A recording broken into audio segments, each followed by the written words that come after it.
आज हमारा टॉपिक रहेगा आदर्शवादी परंपरा, जिसके अंदर कौन कौन से टॉपिक आएंगे। ये इतिहास दर्शन लेखन है, असिस्टेंट प्रोफेसर यूजीसी नेट के लिए है। ये अमित रैंकवार की बुक है, आप देख सकते हो। ये अमित रैंकवार की बुक है, अमित कुमार रैंकवार। ये आप पूरी बुक देख सकते हो। तो यहाँ से मैं आपको पढ़ा रही हूँ। आज का टॉपिक हमारा रहेगा आदर्शवादी परंपरा, ये सिलेबस है।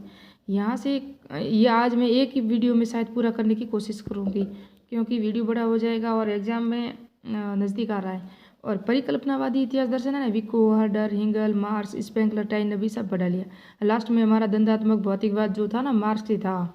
ये हिंगल के ही जो सिद्धांत था ना द्वंद्वात्मक, और हिंगल ने किससे लिया था? अरस्तु से ही। वहाँ से आगे इन्होंने बढ़ाया था। तो पूरा डिटेल से ये हम पढ़ेंगे। और आज हम डिल थे, कोचे और कॉलिंगवुड क्या क्या पढ़ेंगे आदर्शवादी परंपरा में। डिल थे, पूरा नाम दिखाऊंगी, इसका पूरा नाम क्या है, इनका भी पूरा नाम क्या है, इनका भी पूरा नाम क्या। फिर इनका जन्म, मृत्यु, इनकी पुस्तकें कौन कौन सी, इनकी परिभाषाएं कौन कौन सी, इनके सिद्धांत कौन कौन से, और आदर्शवाद की प्रमुख विशेषताएं कौन कौन सी है। पूरा डिटेल से ही पढ़ेंगे। और यहाँ से प्रश्न एक भी बार नहीं जाएगा, ये मेरा भी दावा है, क्योंकि मैं इतना ही डिटेल से दूंगी। जो जो परीक्षा में आते हैं ना, वहीं से आपको मैं दूंगी जो भी नोट्स हैं। थोड़ा सा मैं पिछला बता दूं, जो हमने पढ़ा था ना, कौन सा पढ़ा था पता है आपको? मार्क्स पढ़ा था। मार्क्स में क्या क्या पढ़ा था? इनका जन्म पढ़ा था। तो मार्क्स का जन्म 5 मई 1818 को हुआ था। कहाँ हुआ था? जर्मनी में हुआ था। इन्होंने सिद्धांत कौन कौन से दिए थे? मार्क्सवाद दिया था, साम्यवाद दिया था, समाजवाद, भौतिकवाद और द्वंद्वात्मक। उन्होंने 1948 में द कम्युनिस्ट मैनिफेस्टो की पुस्तक थी। एक और पुस्तक कौन सी थी? दास कैपिटल थी। और काफ़ी पुस्तकें थी जो मैंने आपको बताई थी। और इनके भौतिकवाद में बताया, इन्होंने क्या कहा था? परिभाषा इनकी इम्पोर्टेंट है कि संसार के सभी श्रमिक एक हो जाओ, क्योंकि तुम्हारे पास खोने के लिए कुछ नहीं है, दासता के अलावा कुछ नहीं है। और एक 2-3 ऐसी परिभाषा इनकी इम्पोर्टेंट है। और द्वंद्वात्मक पद्धति मार्क्सवाद ने किससे ली थी? हिंगल ने ली थी। हिंगल ने किससे ली थी? अरस्तु और प्लेटो से ली थी। और वाद, प्रतिवाद, संवाद का भी सिद्धांत इन्होंने दिया था। किन्होंने दिया था? हिंगल का भी था और किनका था? इनका मार्क्स का भी था। और इनकी जो पुस्तक थी द पॉवर्टी ऑफ फिलोसॉफी 1948 में आई थी। और इनकी परिभाषा क्या क्या थी पता है? इतिहास एक प्रक्रिया है जो मनुष्य के लक्ष्यों को प्राप्त करने की जाने वाली प्रक्रिया है। इन्होंने राज्य का सिद्धांत भी दिया था। क्या कहा था उन्होंने? राज्य के बारे में क्या कहा था पता है? राज्य एक शोषण का तंत्र है, इसलिए राज्य एक बुराई है, राज्य की आवश्यकता नहीं है। जबकि हिंगल ने राज्य के शब्द में क्या कहा था? राज्य ईश्वरीय प्रदत्त से एक संस्था या ईश्वर से स्थापित एक संस्था है, इन्होंने राज्य को कहा था। राज्य और राजा को दैवीय उत्पत्ति का सिद्धांत किसने दिया था? हिंगल ने दिया था। तो हिंगल और मार्क्स और विको मैंने सब पढ़ा तो लिया है। एक बार जब होगा तो मैं सारे के सारे पूर्व एग्जाम के प्रश्न कराऊंगी, फिर आपको उसके जो स्पष्ट हो जाएगा कि क्या क्या है क्या नहीं है, और इम्पोर्टेंट क्या कौन से इनकी परिभाषा, इनकी बुक्स वेरी इंपॉर्टेंट होती है। आज आदर्शवादी परंपरा स्टार्ट करते हैं। वीडियो बड़ा हो जाएगा।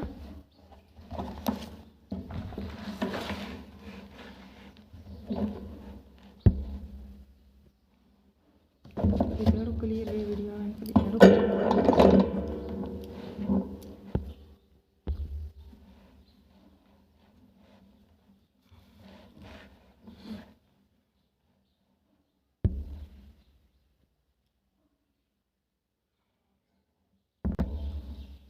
ये दिलते हैं ना, इसकी जो है ना अवधारणा, ये शायद मैंने अभी आपको पूरा नहीं पढ़ाया। क्या हुआ?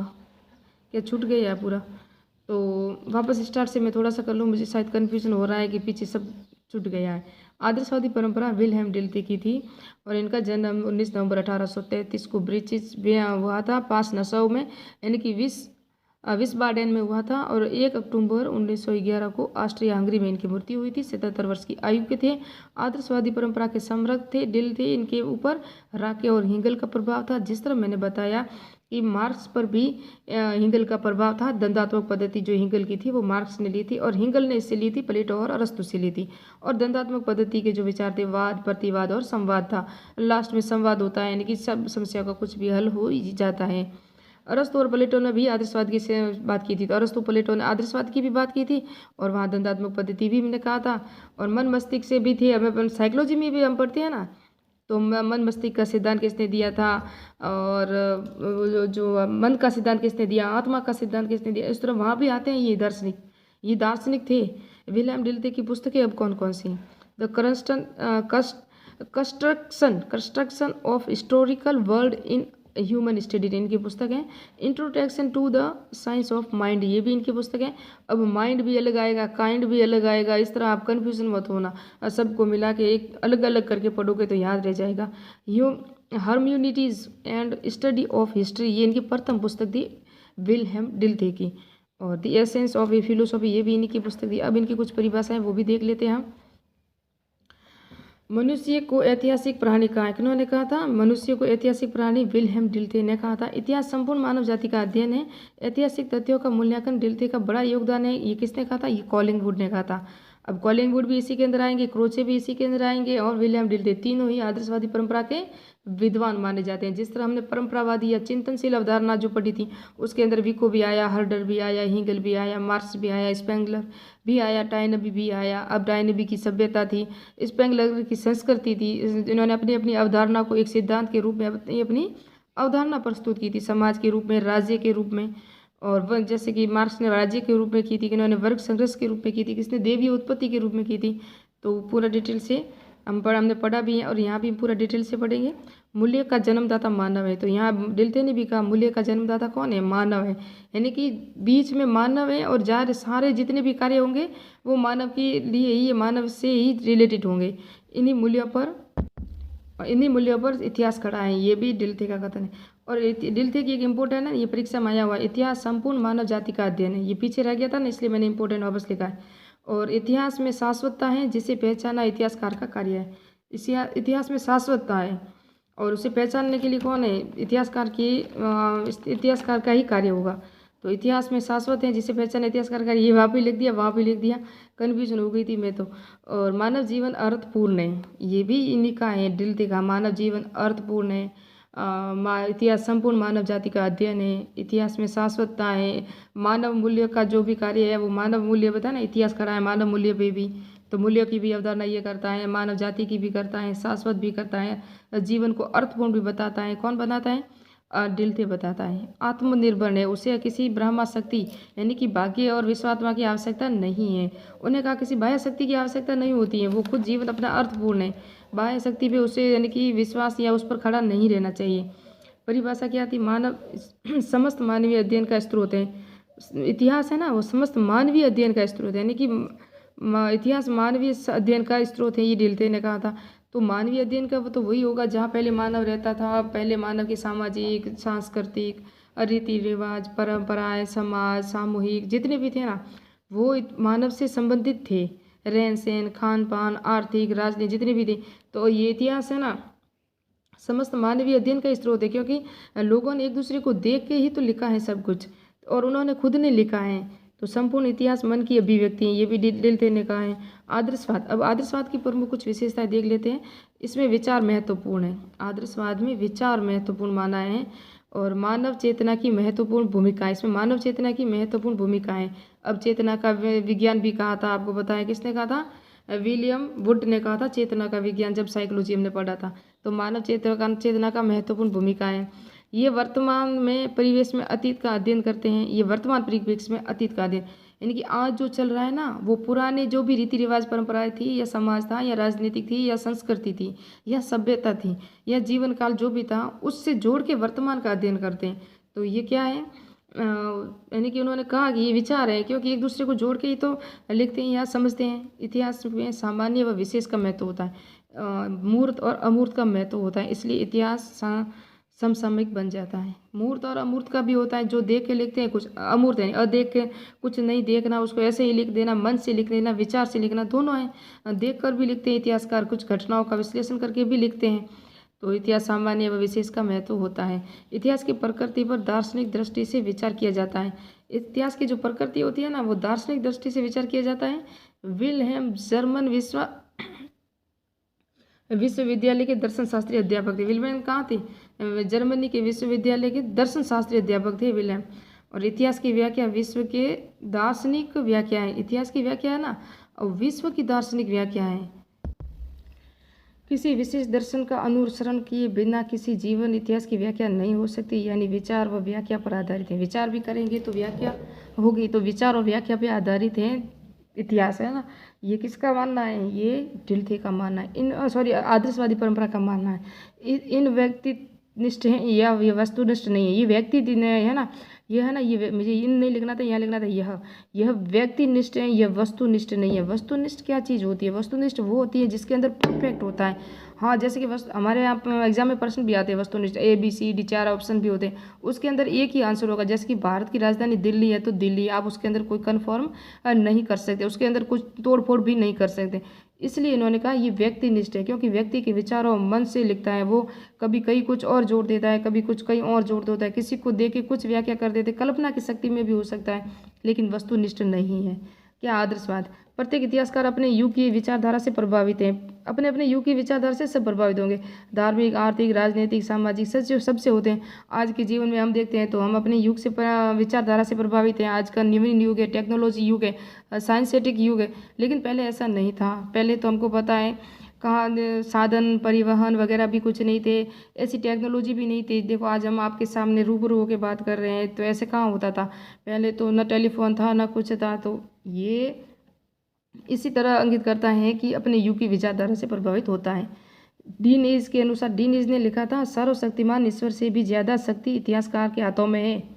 सर्वशक्तिमान ईश्वर से भी ज्यादा शक्ति इतिहासकार के हाथों में, क्योंकि इतिहासकार अतीत को बदल सकता है। अब इतिहासकार तो बदलेगा ही, वो अपने हिसाब से कुछ तोड़ मरोड़ के भी लिख सकता है, कुछ कैसे भी लिख सकता है, कुछ देख के लिख सकता है। ये अनुमान है, तथ्यों के आधारित पर है, क्योंकि हम तथ्य देख के ही अनुमान लगाते हैं। जैसे जीव कार्बन डेटिंग पद्धति है, उनसे सब हम अनुमान लगाते हैं कि ये पहले ऐसे डायनासोर को भी देख सकते हैं, पहले जानवर रहते थे, अब नहीं है। ये सब क्या है? ईश्वर के हाथों में ये शक्ति है ना, ईश्वर से भी ज़्यादा ही शक्ति है, वो मिला मिला के जैसा भी इतिहासकार लिख सकता है। इसलिए क्रोचे कहते हैं। तो क्या हर युग में अपने इतिहास दोबारा लिखना चाहिए, ये क्रोचे का लेखन है। ये का तब मुझे कन्फ्यूजन नहीं है, लेकिन ये कोटेशन कई बार एग्जाम में आई हुई है कि हर युग को अपना इतिहास दोबारा से लिखना चाहिए। अब दोबारा से हम लिखेंगे तो बहुत सा तोड़ मोड़ हो जाएगा, क्योंकि आज की युग की अलग बात है, कल की युग की कुछ बात है। अब क्योंकि इतिहास है ना, वो विचार और मन की व्याख्या है, तो कोई अपने विचार मन में कुछ और लिख देगा, कोई विचार मन में अपने और कुछ लिख देगा। तो अथॉरिटी होना चाहिए, इसलिए कुछ कन्फर्म करके ऐसा नहीं लिखना चाहिए। ये गलत मैं मानती हूँ मैं। दिल थे, क्योंकि आप कोई क्रोधी होगा तो वो क्रोध से लिख देगा, कोई सहनशील होगा, कुछ जैसे कि बिल्कुल विद्वान होगा तो वो अपने मन की अवधारणा से लिखेगा, और कुछ किसी तरह लिखेगा। कोई किसी को भी गलत तरीके से भी पेश कर सकता है, क्योंकि इतिहासकार का तो कारण होता है कि वो किसी को कैसे पेश कर सकते हैं। किसी को अच्छा भी दिखा सकते हैं, किसी को बुरा भी दिखा सकते हैं। डिल्थे प्रथम व्यक्ति थे जो राके के ऐतिहासिक तत्वों को गंभीरता से लेने वाले प्रथम व्यक्ति थे। डिल्थे प्रथम व्यक्ति थे जिन्होंने राके के ऐतिहासिक तत्वों को गंभीरता से लेने वाले व्यक्ति थे, क्योंकि डिल्थे है ना, ये विचार मानते थे, राके ने व्याख्या की थी और तथ्य के आधार पर थे, लेकिन ये व्याख्या पे आधारित मानते थे। किसको? इतिहास को। विको का वैरम फैक्टम। वैरम फैक्टम क्या होता है? विको का वैरम फैक्टम वो होता है, जब मैंने विको का पढ़ाया था ना, वहाँ पूरा डिटेल से भी पढ़ाया था, लेकिन आप एक बार और समझ लें कि जो निर्माण मनुष्य करता है, जैसे किसी मशीन का आविष्कार मैंने खुद ने कर बना लिया, या कोई गाड़ी बना ली, या कोई मकान बना लिया, या कोई कंपनी बना ली, तो उसको कैसे बनाया, क्या नियम थे, क्या सिद्धांत था, क्या कार्य हुआ, जैसे कि किस मशीनों का प्रयोग हुआ, वो हम खुद जानते हैं। हमने निर्माण किया ना, तो उसको हम खुद जानते हैं और उसको ठीक भी हम ही कर सकते हैं। उसी तरह से ये कहते हैं इतिहास का निर्माण मनुष्य ने किया, इसलिए मनुष्य इतिहास का ज्ञान 100% प्राप्त कर सकता है, चाहे वो गणित, क्योंकि गणित के नियम और सूत्र भी हम ही ने बनाए, तो हम उसके सबको जान सकते हैं, उसका इतिहास भी लिख सकते हैं। जिसका निर्माण मनुष्य ने किया उसका अध्ययन मानव 100% कर सकता है। बिल्कुल सही है, हमने खुद ने इतिहास लिखा है जब से, क्योंकि सिंधु घाटी सभ्यता में तो कोई लिखित प्रणाली थी नहीं, वहाँ से हमें लिखित साक्ष्य मिले, लेकिन हम पढ़ नहीं सके। लिखित साक्ष्यों के अनुसार ही तो हम अनुमान लगा रहे हैं सब, या उनकी कुछ वस्तुएं देख के, कुछ उनकी खाने पीने की वस्तुएं, उनके मकानों की स्थिति देखी हमने, उनकी कुछ वहाँ मूर्तियाँ मिली, उसको देखा, उसको देख के ही तो लिखा है। तो ये मानव निर्मित ही है। तो मानव निर्मित जो मनुष्य ने बनाया है वो मनुष्य खुद लिख सकता है, लेकिन जो मनुष्य से निर्मित नहीं है उसका अध्ययन मनुष्य नहीं कर सकता है। वो क्या है? प्रकृति का अध्ययन मनुष्य नहीं कर सकता, क्योंकि इसका निर्माण है ना, वो ईश्वर पद्धति है। इन्हीं से प्रेरित होकर डिल्थे ने इनके 2 भागों में बांटा है। इनके ज्ञान को विको के वैरम फैक्टम के अनुसार डिल्थे ने अपने ज्ञान को 2 भागों में बांटा था। ये परीक्षा में आया हुआ है। और डिल्थे एक व्यक्ति थे, इनको 16 बार नोबेल प्राइज़ के लिए नामित किया गया था, लेकिन उनको एक बार भी नहीं दिया। ये इनकी डिल्थे की कोटेशन है, याद रखना। कई बार क्या पता अवधारणा में प्रश्न पूछ ले कि 16 बार नोबेल प्राइज़ के लिए नामित किया गया, लेकिन उसे नोबेल प्राइज़ एक बार भी नहीं दिया गया। वो डिल्थे थे, विल्हेम डिल्थे। और प्राकृतिक विज्ञान ईश्वर द्वारा निर्मित यानी कि प्रकृति विज्ञान, मैंने अभी समझा दिया आपको। उसका मनुष्य उसी का अध्ययन कर सकता है जो उसका निर्माता है।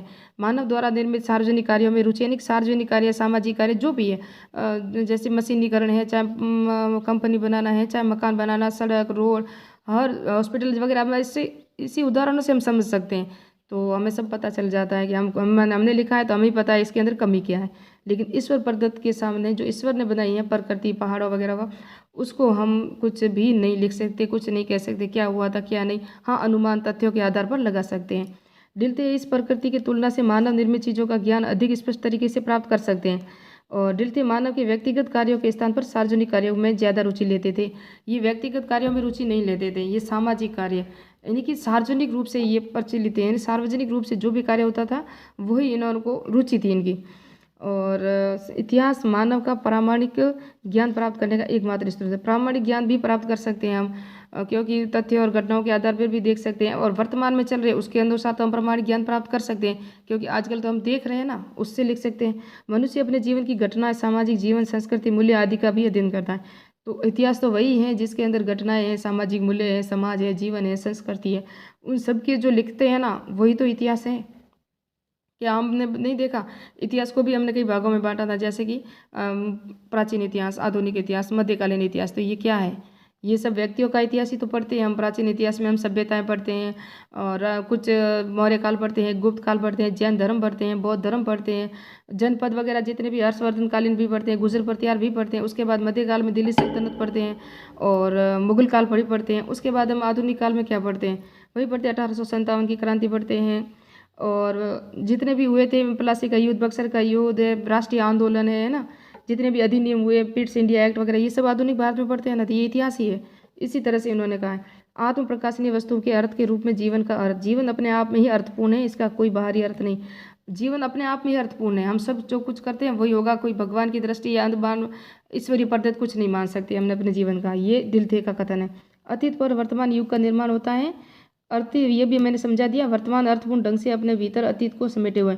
वर्तमान है ना, अर्थपूर्ण ढंग से अपने भीतर अतीत को समेटे हुए हैं, यानी कि अतीत तो था, ये हम पता ही है, लेकिन वर्तमान चल रहा है, दोनों को कन्फ्यूजन करके भी लिख सकते हैं कि अतीत की जितने भी, अतीत में जितने सामाजिक मूल्य क्या थे, राजनीतिक जीवन की स्थिति, रहन सहन क्या था, खान पान क्या था, उनको जोड़ के जो वर्तमान में जो लिखते हैं, यही क्या है, अर्थपूर्ण है, और यही इतिहास है। ऐतिहासिक ज्ञान का स्वभाव, इसमें व्यक्ति प्रमुख मूल्य और मूलभूत इकाई है।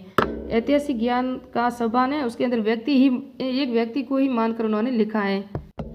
डिल्थे का मानना है कि जिस विज्ञान में नियम जिनकी खोज करती है, उसकी सामाजिक विधाओं के कार्य, लक्ष्य और मूल्य निर्धारित होते हैं। और लक्ष्य और मूल्य निर्धारित भी है, किसने कहा था, डिल्थे ने कहा था। सामाजिक विधाओं का कार्य है ना, सामाजिक विधा में जो भी लक्ष्य होंगे, और मूल्य तो हो गई, मानव का मूल्य तो है ही, मानव ही तो बीच में है, और आजू बाजू सब जितने भी रीति रिवाज, परंपराएं, इतिहास है ना। और ऐतिहासिक विश्व मानव द्वारा निर्मित स्थिति, ऐतिहासिक विश्व मानव द्वारा रचित या प्रभावित है, मानव द्वारा रचित है। इतिहास में विषय वस्तु मानव द्वारा कार्य या गतिविधियाँ, मानव जो भी कार्य करता है वही विषय वस्तु होगी, वही लिखता है जो करता है। और इतिहास मस्तिष्क की अभिव्यक्ति है, यानी विचार है। इतिहास विचार है, ये भी किसका मानना है, डिल्थे का। मस्तिष्क की अभिव्यक्तियाँ हैं, तो मस्तिष्क की अभिव्यक्तियाँ किस इतिहासकार ने माना था इतिहास को, तो ये डिल्थे ने माना था। यह सभी निर्व्यक्तित्व, अब ये यहाँ देखो, ये इसकी अवधारणा में कुछ विरोधाभास भी आ गया। ये कहते हैं सभी मस्तिष्क की अभिव्यक्तियाँ, सभी विचार हैं, इतिहास है, लेकिन निर्व्यक्तित्व भी है, वहाँ उन्होंने व्यक्तित्व बताया। तो कुछ अवधारणा से हम सहमत हैं, किससे भी नहीं है, तो तथ्यों पर आधारित है, हमें होने के कारण राके के अनुसार, जबकि इनकी व्याख्या अवधारणा स्पष्ट रूप से व्याख्यात्मक नजर आती है। जबकि राके कहता है व्याख्यात्मक है, और ये कहता है, डिल्थे कहते हैं विचारात्मक है, मस्तिष्क द्वारा निर्मित है। तो ये इन दोनों के बीच में कुछ मतभेद है, निर्व्यक्तित्व मान रहे हैं। और मनुष्य के मस्तिष्क की उपज होने के बावजूद भी ये निर्व्यक्तित्व बताए, मैंने यहाँ लिखे सत्ता है, लेकिन बताए हैं मनुष्य का वह स्वयं को प्रभावित भी करती हैं। मनुष्य और स्वयं अपने आप को भी करते हैं, मानव को भी प्रभावित करती है, क्योंकि विरोधाभास ही नजर आती हैं यहाँ। क्योंकि निर्व्यक्तित्व नहीं हो सकता, व्यक्तित्व हो सकता है कि मूल्य के मनुष्य या मूल्य, व्यक्ति के आधार पर ये सारा इतिहास लिखा जा रहा है, और व्यक्ति के द्वारा ही लिखा जा रहा है, उसके मस्तिष्क, मन, विचार के द्वारा ही। तो दिलते की 3 अभिव्यक्तियाँ इंपॉर्टेंट है, इनको याद रखना। कार्य, निर्णय, अनुभव, ये परीक्षा में आया हुआ है। तो कौन सी नहीं है? तो यहाँ एक्शन, जजमेंट और एक्सपीरियंसन याद रखना। इंग्लिश में नाम है। 2 प्रकार के अवबोध भी थे, प्रारंभिक और उच्चतर अवबोध। प्रारंभिक अवबोध और उच्चतर अवबोध, ये 2 इनकी अवबोध थे। 3 प्रकार की अभिव्यक्तियाँ हैं, कार्य, निर्णय, अनुभव। अब बेनेडितो क्रोचे अभिजन्य व्यंजनावाद है। तो मैं डिटेल से तो अब नहीं पढ़ाऊंगी, अब आपको सिर्फ नोट से दे रही हूँ जल्दी जल्दी, क्योंकि वीडियो बहुत बड़ा हो रहा है। इनका जन्म 25 फरवरी 1867 को इटली में हुआ था। इनकी मृत्यु 20 नवंबर 1952 को 86 वर्ष में नेपल्स इटली में हुई थी। प्रमुख विचार इनके उदारवाद थे, आत्मवाद थे, कला और अभिव्यंजनवाद इंपॉर्टेंट है और कला भी इम्पोर्टेंट है, और आत्मवाद तो होंगे ही क्योंकि ये विचारवाद के भी हैं और ये आदर्शवाद के समर्थक हैं। कौन? क्रोचे, बेनेडितो क्रोचे इनका पूरा नाम है। और प्रभावित डिल थे और कोलुम्बिड से ये प्रभावित थे, और हिगल से भी ये प्रभावित थे। ये विज्ञान विरोधी थे, इन्होंने इतिहास को विशेष कला कहा है, ये विज्ञान के विरोधी थे। जबकि अभी हमने पढ़ा विल्हेम डिल थे, है ना, इन्होंने प्राकृतिक विज्ञान और मानवीय विज्ञान 2 भागों में शाखा बांटा था। जो प्रकृति से निर्मित है उसकी हम इतनी व्याख्या नहीं कर सकते, जबकि जो इतिहास खुद लिखता है मानव, जिसने खुद ने रचा है, वो उसका इतिहास लिख सकता है। ऐसा हमने अभी पढ़ा था। ज्ञान का आधार उपदेशात्मक है, अभिव्यंजनानुवाद के जनक थे। परिभाषा इनकी कौन कौन सी है? इतिहास कला अधिक है और विज्ञान कम है, ये परीक्षा में आई हुई है। इतिहासकार वैज्ञानिक के बजाय कलाकार अधिक हैं, और इतिहास विशेष प्रकार की कला है। हर सच्चा इतिहास समकालीन इतिहास होता है। इतिहास वर्तमान की सच्चाई को बताता है, इसलिए इतिहास का ज्ञान मानव के समस्त ज्ञान में श्रेष्ठ है। वर्तमान की सच्चाई को बताइए, इंपोर्टेंट मैंने इसलिए लिखा कि एग्जाम में आया हुआ है, देख सकते हो आप ये, क्योंकि एग्जाम में आए हुए हैं ना, इसलिए मैं आराम से आपको पूरा बता रही हूँ। जिस काल के बारे में जानना चाहते हैं तो हमें उस काल का बनना होगा, उसी में रहना होगा। और संपूर्ण ऐतिहासिक घटनाएं समसामयिक नहीं होती, सभी घटनाएं समसामयिक नहीं होती। समसामयिक का अर्थ क्या होता है मैं पूरा बता दूं तो वीडियो तो बहुत बड़ा हो रहा है, लेकिन समझाना तो पड़ेगा। तो अगर हम जैसे कि हमने समाज शास्त्र पढ़ते हैं, तो समाज के अंदर रह के हमें उस समाज की अंकेक्षण करके, उसका निरीक्षण पर्यवेक्षण करके ही हम जान सकते हैं, उस काल को पहचान सकते हैं, उसकी घटनाएं, मूल्य, रीतियाँ वगैरह जान सकते हैं। तो ये सही है, लेकिन इतिहास, संपूर्ण इतिहास घटनाओं में समसामयिकता नहीं होती। अब समसामयिकता तो हम समझ सकते हैं, संपूर्ण इतिहास समसामयिकता या विशेष नहीं होता। क्योंकि नहीं होता? क्योंकि जो कुछ घटनाएं होती हैं, जैसे कि हमारा देश आज़ाद हुआ तो वो विशेष घटना थी, समसामयिक इम्पोर्टेंट थी, उसको हम याद कर सकते। लेकिन इसके बीच में जितने भी कुछ छोटी मोटी घटना हुई, क्या हम उसको विशेष मान सकते हैं? क्या वो समसामयिक नहीं मानते? तो जो बड़ी घटना होती है उसको हम याद रखते हैं, जो छोटी मोटी घटना होती है उसका इतना हम इम्पोर्टेंट नहीं देते। अब क्रोचे की पुस्तकें कौन कौन सी हैं और आगे आएगा तो मैं डिटेल से और समझाऊंगी, क्योंकि वीडियो बड़ा हो रहा है ना, इसलिए मैं जल्दी से खींच रही हूँ। तो history it's theory and practice, history it's theory and practice, ये इनकी पहली पुस्तक थी। नहीं, पहली नहीं, ये पुस्तक थी फिलोसॉफी ऑफ स्पिरिट, आत्मा का दर्शन, इनकी प्रथम पुस्तक कौन सी है? ये भी अभी मैंने लिखा ही नहीं किया। और फिलोसॉफी ऑफ स्पिरिट, आत्मा का दर्शन, logic in history, ideas, genesis, dissolution of philosophy of history, ये भी इनकी पुस्तक थी। History of history of story of the liberty 1938 में लिखी थी। हिस्ट्री ऑफ नेपल्स, ये भी इन्हीं की पुस्तक थी। History of Naples, the critic का सांस्कृतिक पत्रिका थी एक। और हिस्ट्री ऑफ इटली, फ्रांस 1871 लिखी थी, 1871 से 1915 में। History of Europe 19th century, ये भी इन्हीं की पुस्तक थी। लास्ट क्रिस्टिका, ये भी एक पत्रिका थी इनकी। तो ये इम्पोर्टेंट मैंने तब बता दिया। इसमें से इनकी पुस्तक है ना, ये इम्पोर्टेंट आइडियाज़ एंड ये है ना, history of story of the liberty, ये भी इनकी इम्पोर्टेंट पुस्तक है, ये परीक्षा में आई हुई है कई बार। तो क्रोचे का प्राकृतिक विज्ञान ज्ञान नहीं अपितु क्रिया है, ये किन्होंने कहा था? डिल्थे ने कहा था। डिल्थे ने कहा था क्रोचे का जो प्राकृतिक विज्ञान है ना, क्रोचे ने 2 दिए थे, सिद्धांत दिए थे। कौन कौन से दिए थे? क्रोचे ने, सॉरी, डिल्थे ने दिए थे प्राकृतिक। जबकि क्रोचे का प्राकृतिक विज्ञान है ना, वो ज्ञान नहीं अपितु क्रिया है, ये मानते हैं। जबकि डिल्थे मानते थे प्राकृतिक विज्ञान अलग है और मानवीय विज्ञान अलग है। सामान्य व व्यक्तिपरक निर्णय का भेद प्रांतीय है। सामान्य और व्यक्तिपरक निर्णय का भेद, यानी सामान्य अलग है और व्यक्तिपरक अलग है। सामान्य तो संपूर्ण जाति भी आ सकती है, समाज भी आ सकता है, मानव भी आ सकता है। व्यक्तिपरक वो एक ही मानव आएगा, जो चाहे परिवार में हो, चाहे मुखिया हो, विशेष रूप से उल्लेखनीय हो। जैसे कि हमारे महात्मा गांधी, वो क्या है? व्यक्तिपरक, एक व्यक्तित्व है। जबकि सामान्य में तो उनके साथ कितने भी सहयोगी थे, ऐसे भी मान सकते हो। सामान्य तभी अर्थपूर्ण है जब वह विशेष में से प्रकट हो। सामान्य है ना, वो तभी प्रकट, विशेष अर्थपूर्ण है जब वो विशेष से प्रकट हो। विशेष से कुछ अलग होगा तभी ये होगा। अभी कॉलिंगवुड है, लेकिन थोड़ा सा ये रहेगा कि सामाजिक ऐतिहासिक प्रक्रिया के 4 कारण हैं जो पढ़ेंगे हम क्रोचे के, बेनेडितो क्रोचे। तो ये पढ़ ले, फिर कॉलिंगवुड को पढ़ते हैं। तो इनके कौन कौन से जो चार थे ना कारण, कई बार एग्जाम में ये आ सकता है कि समसामयिक ऐतिहासिक प्रक्रिया के 4 कारणों में से इनमें से कौन सा नहीं है। तो तर्क है, कला है, ये देख सकते हो, तर्क है, कला है, नैतिक मूल्य है और आर्थिक कारण है, 4 है। ऐतिहासिक प्रक्रिया को निर्धारित करता है कला एवं इतिहास। कला और इतिहास में क्या क्या फर्क बताया किन्होंने? बेनेडिक्टो क्रोचे ने, क्योंकि क्रोचे का इतिहास है तो उन्होंने कला और इतिहास में हम फर्क करते हैं। कलाकार जो देखता है उसका वर्णन करता है, लेकिन इतिहासकार जो देखना पड़ता है ना, वो जो है ना देख रहा है वह सत्य है या नहीं उसकी खोज करके लिखता है। इतिहासकार जो देखता है लेकिन देखता जरूर है, लेकिन वो सत्य असत्य से को परख कर फिर लिखता है। जबकि कलाकार जो देखता है उसका वर्णन कर सकता है, वो अपने मन से कल्पना शक्ति से भी कुछ भी निर्माण कर सकता है कलाकार। और कला संभावित सत्य की अभिव्यक्ति है, और जबकि इतिहास वस्तुनिष्ठ सत्य की अभिव्यक्ति है। कला संभावित सत्य की अभिव्यक्ति है, वस्तुनिष्ठ यानी परफेक्ट 100% के करेक्ट, जो भी है मैंने बताया था अभी। इतिहास वास्तविक है, इसलिए वास्तविकता संभाव्य है इसके अंतर्गत, इसलिए इतिहास कला का ही एक पक्ष है, यानी कि इतिहास वास्तविक है इसलिए वास्तविकता संभावना के अंतर्गत है, इसलिए इतिहास कला का भी एक पक्ष हम मान सकते हैं। इतिहास व्यक्तित्व की प्रक्रिया को प्रकट करता है, व्यक्तित्व की प्रक्रिया को ही प्रकट करता है क्योंकि व्यक्ति ही लिखता है। इतिहास एवं व इतिवृत्त में अंतर है, ये इंपॉर्टेंट है कि इतिवृत्त का किसने दिया था? तो इतिहास में सार्वभौमिक, जब इतिवृत्त में व्यक्तिगत कार्य होते हैं, जो भी नियम वगैरह सिद्धांत होते हैं व्यक्तिगत होते हैं किसके अंदर? इतिवृत्त में, जबकि इतिहास में सार्वभौमिक होती है, इसके अंदर इतिहास में सार्वभौमिकता होती है। इतिहास समसामयिक है, इतिवृत्त समसामयिक नहीं होता है, ये बदलता रहता है। ये परीक्षा में ना दोनों के अंतर कर सकते हो, इतिहास और इतिवृत्त में। वहाँ जहाँ मैंने बताया कला और इतिहास में अंतर था, ये क्रोचे के सिद्धांत हैं। घटनाओं से संबंधितता होती है इतिहास की, जबकि इसका घटनाओं से कोई संबंध नहीं होता।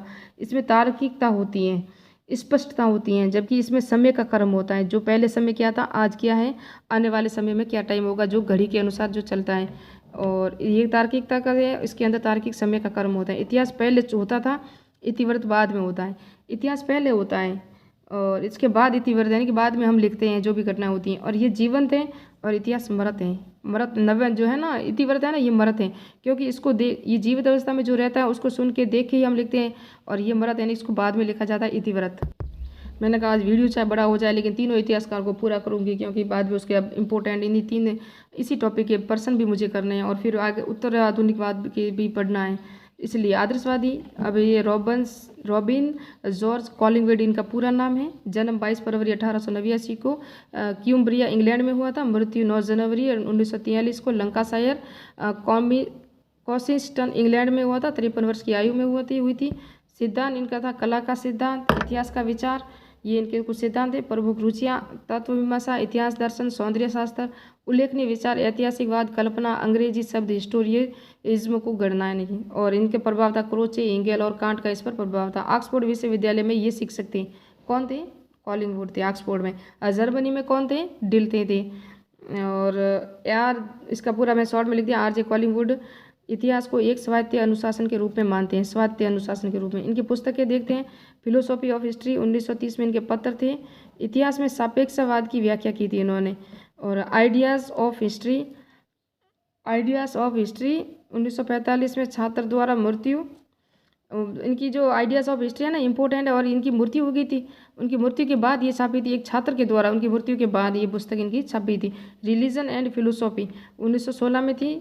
स्पेकुम मेंटिस 1924 में। फिलोसॉफी ऑफ द आर्ट भी इन्हीं की थी। और स्पेकुम मेंटिस है ना, इसके अंदर संस्कृति के दर्शन में इन्होंने मस्तिष्क और अनुभव के 5 प्रकार बताए थे। किन्होंने बताए थे? कॉलिंगवुड ने बताए थे। कौन कौन से बताए थे? धर्म, विज्ञान, इतिहास, दर्शन और संस्कृति, ये 5 प्रकार बताए थे उन्होंने मस्तिष्क और अनुभव के स्पेकुम मेंटिस में, तो याद रखना। फिलोसॉफी ऑफ द हिस्ट्री इनकी पुस्तक थी ना, उसके अंदर उन्होंने सापेक्षवाद दर्शन की जो कुछ व्याख्या की थी। तो सारा इतिहास व्याख्या पर आधारित है, यह तो तुलनात्मक होगा, यानी कि सारा अगर व्याख्या पर आधारित होगा तो इसका तुलनात्मक अध्ययन होगा, ये सापेक्षवाद का अर्थ होता है। यानी कि व्याख्या करेंगे तो उसका तुलनात्मक अध्ययन भी हमें करना पड़ेगा, एक दूसरे को अलग करके। इतिहास एक ऐसी विज्ञान है जिसमें जो ऐसी घटनाओं का अध्ययन करता है प्रत्यक्ष रूप से हमें प्राप्त नहीं होती हैं, लेकिन जो भी प्राप्त साक्ष्य तथ्य के आधार पर हम अनुमान लगा सकते, यानी कि हमें प्रत्यक्ष रूप से कुछ वस्तुएं प्राप्त नहीं होती हैं, ये जो प्रत्यक्ष रूप से प्राप्त नहीं होती हैं, लेकिन जो भी प्राप्त साक्ष्य तथ्यों के आधार पर ही हम अनुमान लगाते हैं। ऐसी घटनाओं का अध्ययन करते हैं जो जो हमें प्राप्त नहीं है, लेकिन उसके तथ्य है, हमारे पास साक्ष्य है, उसी का अनुमान लगा के हम इतिहास लिखते हैं। इसलिए तो कहते हैं मन मस्तिष्क या विचारवाद कहते हैं इनको। और संपूर्ण इतिहास विचारों का इतिहास है। ये देखो, ये विचारों का इतिहास है, इनकी महत्वपूर्ण परिभाषा है और ये कई बार 2021 में भी एग्जाम में आ चुकी है। इसलिए मैं कह रही हूँ कि इम्पोर्टेंट है ना, इसलिए मैं बता रही हूँ बार बार। और दी आइडियाज़ ऑफ हिस्ट्री 1945 में इन्होंने इसमें ये भी कहा था। द आइडियाज़ ऑफ हिस्ट्री में इन्होंने सापेक्षवाद का सिद्धांत भी दिया। संपूर्ण इतिहास विचारों का इतिहास, ये भी इन्होंने परिभाषा दी थी। इतिहास अतीत के अनुभव का पुनर्विद्यायन है और प्रत्येक युग को अपना इतिहास फिर से लिखना चाहिए। ये कॉलिंगवुड ने कहा था, मैंने वहाँ क्रोचे के लिखा था। मैंने कहा था ये मुझे कन्फर्म नहीं है, लेकिन मैं कन्फर्म होगा बता लूँगी कि प्रत्येक युग को अपना इतिहास फिर से लिखना चाहिए। ये 2016 में परीक्षा में भी आया था। तो ये कॉलिंगवुड थे, क्रोचे नहीं थे। मैंने क्रोचों के में शायद लिखवा दिया है। इतिहास के लिए किसी घटना का अर्थ उस व्यक्ति का मस्तिष्क का विचार जिसके कारण यह घटना घटित हुई। और प्रत्येक विचार का स्वरूप ऐतिहासिक है। प्रत्येक विचार होता है ना, वो ऐतिहासिक स्वरूप है। विशेष ऐतिहासिक घटना में जो एक व्यक्ति देखता है उसे दूसरा व्यक्ति नहीं देख सकता। अब हर एक व्यक्ति की जो दृष्टि होती है ना, जैसे कि एक विशेष ऐतिहासिक घटना में जो एक व्यक्ति देखता है उसे दूसरा व्यक्ति नहीं देख सकता। हर व्यक्ति की दृष्टि अलग अलग होती है, हर व्यक्ति के विचार अलग अलग होते हैं, हर व्यक्ति के ज्ञान अलग अलग होता है। इसलिए हम ये ऐसा कह सकते हैं कि विशेष ऐतिहासिक घटना में जो एक व्यक्ति देखता है उसे दूसरा व्यक्ति नहीं देख सकता। कॉलिंगवुड मेरा पहली बार ऐसा है जो ये वीडियो इतना बड़ा हुआ, लेकिन मैं क्या करूँ, कोई भी इंपॉर्टेंट छोड़ भी नहीं सकती। अब शायद ये लास्ट पेज ही रहा है, आधा पेज इसके बाद और है, क्योंकि इसके कुछ सिद्धांत और नियम है ना, वो बताने हैं मुझे। सिद्धांत और नियम ना छोड़ना, फिर उसके बाद देख लेंगे। कॉलिंगवुड इतिहास की विषय वस्तु, क्रांति, रीति रिवाज, संस्कृति जैसे सामान्य तथ्य और युद्ध, महान व्यक्ति जैसे विशेष तथ्य विशेष नहीं है, लेकिन यह भी विचार है। देखो, युद्ध जैसे भी हुआ वो भी हुआ, ये क्या है, सब हम अपने विचार से ही देखते हैं। क्या हम वहाँ खड़े तो नहीं थे उस वक्त, जिस वक्त पहले 1857 की क्रांति हुई, तो हम आज नहीं थे। जिस तरह दशराज का युग हुआ था ऋग्वेद काल में, वहाँ भी हम नहीं थे। मौर्य काल में भी युद्ध हुए थे, गुप्त काल में भी हुए थे। तो ये ऐसा ही कह रहे हैं कि ये सब विचार है। इतिहास लिखने में इतिहासकार की भूमिका इतिहास के विषय परक बना देती हैं। इसका एक विषय भी बन जाता है। इतिहास वही होता है जो इतिहासकार उसे बनाता है, उसे वस्तुपरक इतिहास की कोई जगह नहीं होती। यानी कि इतिहासकार जो बनाता है वही होता है वस्तुपरक, यानी कि स्पष्टता नहीं होती है उसके अंदर, वस्तुनिष्ठता नहीं होती। आइडियाज़ ऑफ हिस्ट्री में कहा गया कि इतिहासकार जिस अतीत का अध्ययन करता है वह मृत अतीत नहीं, बल्कि इतिहासकार मस्तिष्क में सजीव होता है। वो मृत नहीं होता है, इतिहासकार के मस्तिष्क में से वो जीवित रहता है। कॉलिंगवुड और क्रोचे दोनों स्वीकार किया कि ऐतिहासिक ज्ञान मानवीय ज्ञान का स्रोत है। अब तीनों ही, कॉलिंगवुड, क्रोचे, डिल्टे, तीनों को ही मानवीय केंद्र में है, इनका मानवीय व्याख्या इनके केंद्र में है। फिर ये अध्ययन कर रहे हैं इतिहास का। प्रत्येक परावर्तिक प्रक्रिया उद्देश्यपूर्ण होती है, इसी को विषय वस्तु कह सकते हैं। अब विषय वस्तु वापस आ गया, जबकि विषय इतिहास क्या है, विषय वस्तु नहीं है इन विचारों के अनुसार। तो यहाँ विरोधाभास हो जाएगा। किसने बताया कि अपने समय का सबसे ज़्यादा नज़रअंदाज किया गया विद्वान कॉलिंगवुड था? लुईस मिक ने कहा था कि कॉलिंगवुड ऐसा व्यक्ति था जिसने अपने समय में सबसे ज़्यादा नज़रअंदाज जिसको किया गया था। कॉलिंगवुड नहीं दिख रहा है आपको? कॉलिंगवुड था, ये बताया मैंने आपको। कॉलिंगवुड के अनुसार वैज्ञानिक इतिहास लेखन का पिता हेरोडोटस है। कॉलिंगवुड ने कहा कि इतिहास लेखन का जो पिता है ना, वो हेरोडोटस है। और थ्यूसिडाइड्स को मनोविज्ञान का पिता मानते हैं। थ्यूसिडाइड्स को कौन मानते हैं? कॉलिंगवुड। और इतिहास दर्शन का जनक वोल्टेयर। ये मैंने इतिहास दर्शन लेखन में पहले ही पार्ट में आपको लिखाया था। अब इनके सिद्धांत, ये नियम है। आधे घंटे या 40-25 मिनट 50 मिनट में कोई आपको तीनों टॉपिक नहीं करवाएगा, और इतना भी डीपली से यहाँ से पर्सन एक भी बार नहीं जाएगा। तो इनके कॉलिंगवुड के नियम सिद्धांत कौन से थे? एक तो कैंची और गोद का था, ये तथ्य पर आधारित था, तो इसका भी विरोध हुआ। ये इसको स्पष्ट रूप से नहीं मानते। कबूतरी सुराग लिखित इतिहास व्याख्या पर आधारित था, कबूतरी सुराग। और पुंजेरा इसी का सेल, पुंजेरा की इसी का सेल, ये भी इसका सिद्धांत था। और अतीत के प्रति न्याय शैली, ये भी इन्हीं के नियम और सिद्धांत थे। इन्होंने इतिहास में धर्मशास्त्र और गणित को भी अलग किया था। वह इतिहास के विचार को प्रधान माना था, और धर्मशास्त्र गणित को भी अलग किया था। ऐतिहासिक प्रक्रिया प्राकृतिक प्रक्रिया में कोई अंतर नहीं है। देखो, यहाँ के उन्होंने कहा था कि 14वीं से 17वीं शताब्दी तक प्राकृतिक विज्ञान था, उसी तरह से 19वीं 18वीं शताब्दी में ऐतिहासिक प्रक्रिया चल रही है। उन्होंने कहीं पर भी जाके प्रकृति से इतिहास को जोड़ ही दिया था। किसने जोड़ा था? कॉलिंगवुड ने। हम एक ऐसे युग की दहलीज पर खड़े हैं जहाँ दुनिया के लिए इतिहास उतना ही महत्वपूर्ण होगा जितना 1600 से 1900 के बीच में प्राकृतिक विज्ञान। ये इनकी कोटेशन थी, जिससे हम अनुमान लगा सकते हैं कि इन्होंने प्रकृति से इतिहास को जोड़ा था। तो अब मिलते हैं नेक्स्ट पार्ट में इंपॉर्टेंट पर्सन के साथ। मेरा वीडियो अच्छा लगा तो शेयर कीजिए, लाइक कीजिए, सब्सक्राइब कीजिए, कमेंट कीजिए, और कैसी वीडियो आपको चाहिए नेक्स्ट में मिलेंगे उत्तर वैदिक काल के जो भी आधुनिक इतिहासकार या उत्तर आधुनिक इतिहासकार के रूप में, और इतिहास दर्शन लेखन के अथॉरिटी नोट्स। यहाँ से प्रश्न एक भी बार नहीं जाएगा। अब शायद नेक्स्ट में इन तीनों आदर्शवादियों के तीनों